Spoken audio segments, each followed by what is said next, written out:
అన్న, క్రైస్తవులకు నువ్వు ఇచ్చే సలహా ఏంటి? మన జీవితంలో ఎన్నో సవాళ్ళు ఎదురవుతూ ఉంటాయి.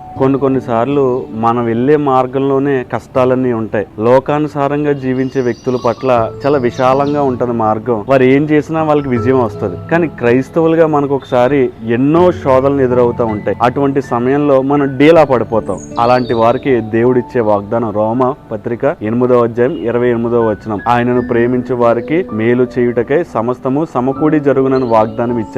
అంటే ఈ వాగ్దానం మీద మనం విశ్వాసం ఉంచినప్పుడు మన కష్ట మార్గాల్లో మనం దేవుణ్ణే ప్రేమిస్తూ, దేవుణ్ణి ప్రేమించేవారంటే ఆయనను ఆజ్ఞలు పాటించేవారు. ఎప్పుడైతే ఆయన ఆజ్ఞలు పాటించి ఆయనను ప్రేమిస్తామో మన క్రైస్తవ జీవితంలో, మన విశ్వాస జీవితంలో ఎదురయ్యే కష్టాలు మనం ఎదుర్కోగలం. మన కష్టాలు పోవడం అనేది అసాధ్యం, కానీ దేవునికి సమస్తము సాధ్యమే. కాబట్టి క్రైస్తవులకి నేను ఇచ్చే సలహా విశ్వాసం కలిగి ఆయనని ప్రేమిస్తూ ఆయన ఆజ్ఞలు పాటించడం.